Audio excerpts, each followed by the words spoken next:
Et on revient sur la MG Radio, le four 6.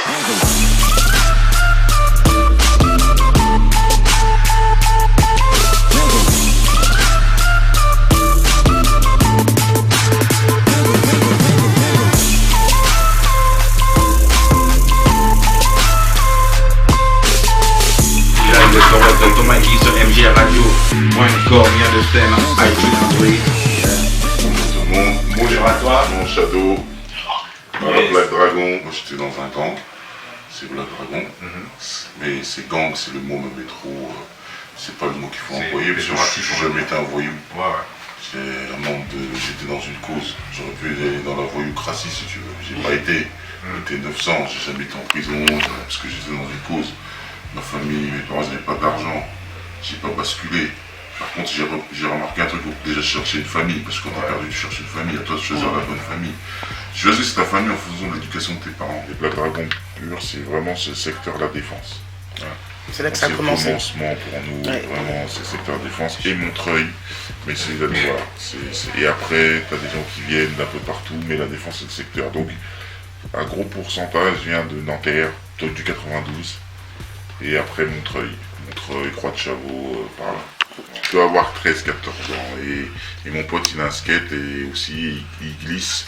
Il fait un coup de pied retourné. C'est qui ton pote, justement Mickaël Larsen. Du coup, le skate est glissé, il fait un coup de pied. Et là, il rencontre Yves Levent qui lui dit, il voulait pas venir vous entraîner. Il nous amène au parc de Nanterre. Et nous, on kiffe parce qu'il y a plein de gens, ils sont en torse nu, pieds nus, ils font des coups de pied de kung fu. Tout se dit, c'est bien. En plus, je t'explique, nous, 15-16 ans, on fait déjà 1m80, on voit pas qu'on a 14-15 ans. Et du coup, au bout d'un mois, il nous dit, c'est les gars, ici, c'est pas un club, hein. Il dit, on avait bien compris, il a dit, ici, on chasse les skins. Et on fait des chasses pas dit tous tout les de suite, soirs. ça. Ah non, on l'a pas dit tout de suite. Vous l'avez dit combien de temps après vous avoir recruté? Un mois. Ah oui, vous avez gardé quand même un mois à vous faire... Ah, puis c'était cool, ils disaient venez tous les jours, venez vous entraîner, nous on était fanatiques de la boxe et tout ça. Alors on s'entraînait, et à un moment ils ont dit si vous voulez tester votre art, il faudra le faire autrement, parce qu'ici c'est pas un club, hein. On se tape pas entre nous. On fait des chasses le soir, et vous l'essayez, on en a essayé une, c'était Saint-Lazare. Et tu avais déjà entendu parler de ces chasses-là avant de le rencontrer?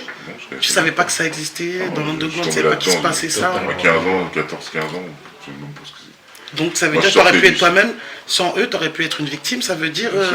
oui. Ah ok. Moi j'étais dans le Smurf, rien à voir, j'ai tourné sur la tête. Ok. C'est-à-dire que... Non mais ça veut dire que dans les moves, dans les moves, tu fréquentais, les gens étaient cool quoi. Voilà, c'était une mouvance qui était bien, quoi. Tu n'aurais jamais cru qu'un jour tu t'aurais retrouvé mais vraiment, dans ça. J'ai dit oui sur un coup de tête. Ça j'aurais dit non, je ne rentrais pas là-dedans. Je repartais chez moi. C'était la curiosité, dans un premier temps? Non, ils m'ont eu par les arts martiaux. C'est-à-dire que... Ils ont pâté le chaland. Voilà, c'est-à-dire qu'ils nous ont entraînés, tu sentais qu'il y avait du niveau, tu sais, c'est comme si tu vas dans un club, tu dis putain lui il a l'air d'être fort, il est fort. Tu vois, et non, à 15 ans, les autres, il faut savoir que j'ai 43 ans, j'ai rentré à peu près à 15 ans, 14-15 ans, donc on était les plus jeunes, à 43. Donc tout ce qui est en dessous, ce ne sont pas des Black Dragons. Ok. Ça c'est clair. Voilà, comme ça c'est dit. Voilà. Et ceux au-dessus ont 48, 49, 50, jusqu'à 54 ans. Ok. D'accord. Ah ouais, ceux qui étaient avec toi, on va dire. Quand moi j'avais 14 ans, les vrais Black Dragons, il y avait peut-être une dizaine qui avaient 55, déjà à l'époque 60 ans, et 7-8 qui étaient américains qui parlaient pas français. Quand t'arrivais, t'arrivais devant des mecs qui avaient 25, ils étaient déjà chauds, toi t'étais un minot. Exactement. Donc, pas eux, trop, ils sont plus là, ils sont partis bien avant, ce sont les vrais, eux. Voilà. Qui sont partis, qui ont fait les premières chasses. Ouais. Et puis après, une génération qui est arrivée, qui était encore là quand le hip-hop arrivait, on ne peut pas les considérer comme des Black Dragons. Oui, parce que c'est plus la même cause.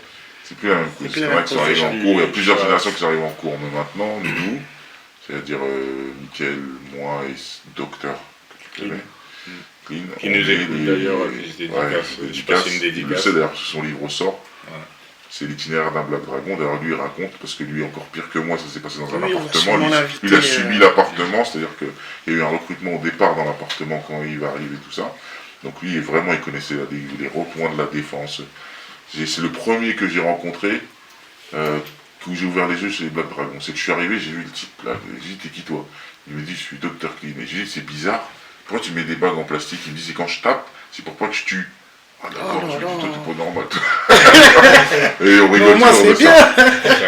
On rigole toujours. C'est bien, moi, le mec qui pensait à pas tuer. Il était des bagues en plastique pour pas faire mal. Mais ça fait encore plus. Et lui, c'était incroyable parce que je connais un petit peu, il parle pas.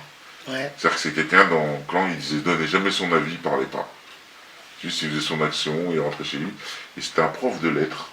C'est vrai qu'on fait des études, il faut savoir que chez nous, il y a beaucoup qui ont fait des études parce que simplement ils faisaient des chasses, ils rentraient chez eux, retournaient à l'école. Ouais, ils avaient une vraie vie. Ça, je dis, c'était pas des gens qui comprennent pas qu'en fait, c'était pas de la voyoucratie. Il y avait des gens qui continuaient à faire ce qu'ils faisaient dans la vie. C'était une vraie cause, quoi. C'est un mouvement, qui pratiquaient un sport pour aller étudier et dans une cause. Bon, il y en avait plein que ça. Puis d'autres qui ont fait des dérives, comme dans tous les clans. Mais la majorité, quand même, se tenait droit.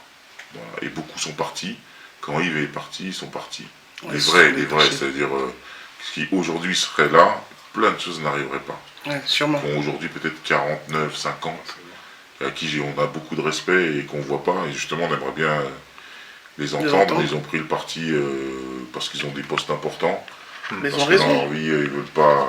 Tu vois, ils ont raison en même temps. Pas. Mais ce sont eux dont on a besoin. C'était nos grands frères. Parce que c'était mes grands frères. Et il faut savoir que moi, avec Larson au début des Black Dragons, j'ai un Black Dragon junior en moi. Tous ceux qui ont entre 14, 15, 16 sont considérés comme des juniors. Vous êtes les juniors. Voilà. Et donc il y a l'autre génération. Moi j'ai entendu des autres juniors, moi. Non, c'est pas les... Il y en a qui se disent juniors. C'est juste ça, les juniors. C'est juste cette génération où on a 14 ans, j'en ai 43. Donc je doute qu'après, j'ai pas connu de junior, tu vois, pour 33 ans.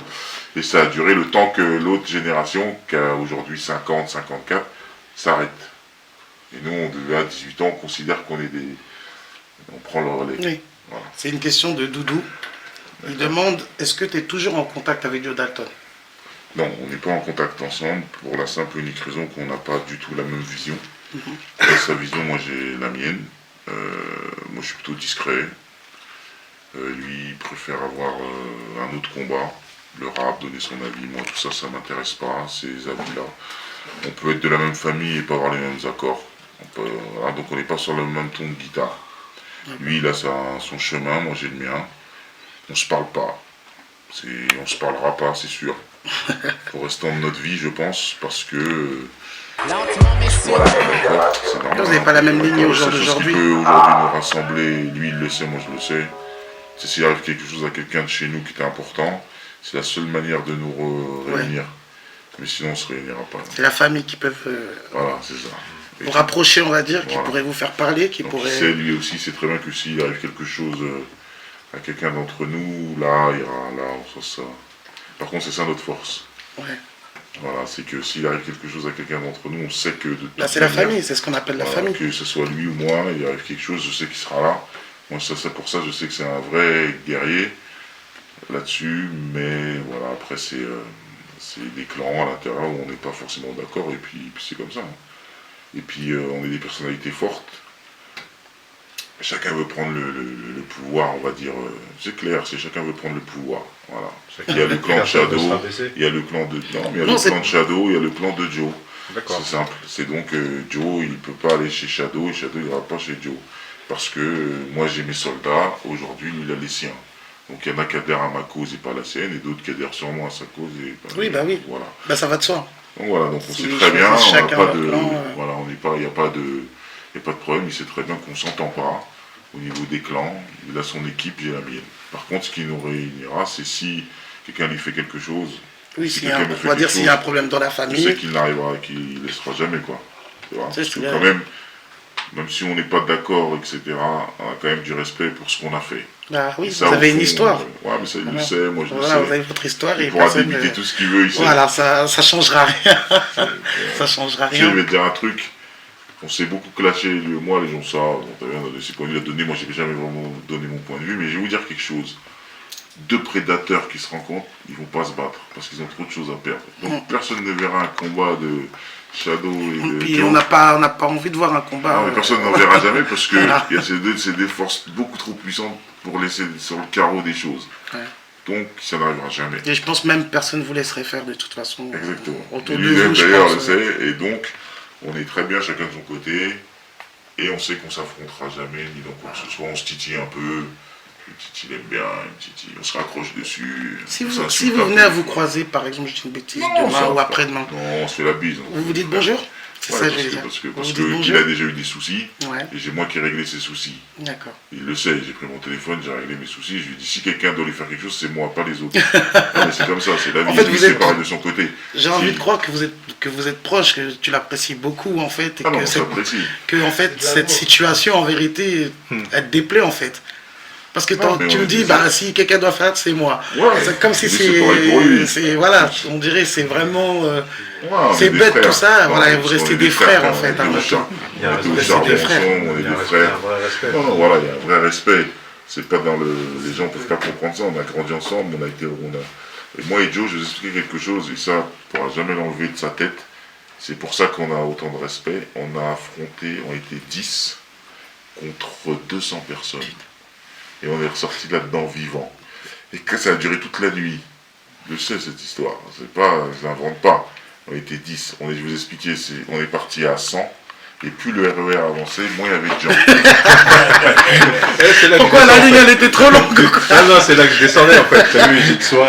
Il faut pas oublier qu'on a des frères, soit noirs, chinois, arabes, ce qu'on veut. Ils se sont tapés pour nous, pour que aujourd'hui, que ce soit à Paris ou même dans le reste, je pense, de la France, je pense que ça ne serait pas limité à Paris, que les gens puissent marcher la tête haute et se dire, bah oui, moi aussi je suis la France. J'aurais juste vous dire quelque chose pour ajouter, c'est-à-dire que si vous regardez le documentaire, le seul mec qui m'a sauvé dans les Black Dragons, il explique que c'est un blanc. Comme quoi? Non, comme quoi? J'ai des amis. Ouais. C'est grâce à eux que j'ai découvert. On va lui faire une dédicace quand même à Kurt là dans l'ombre, qui nous montre toutes ses dents.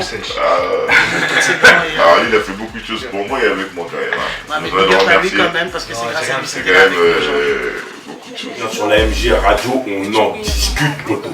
T'as compris ou pas? On en discute direct. Si. And we keep my millies on my block, nigga. Toes gonna get busy with the cops, nigga. Toes gonna get busy with the cops, nigga. Try to run down and you can catch a shot, nigga.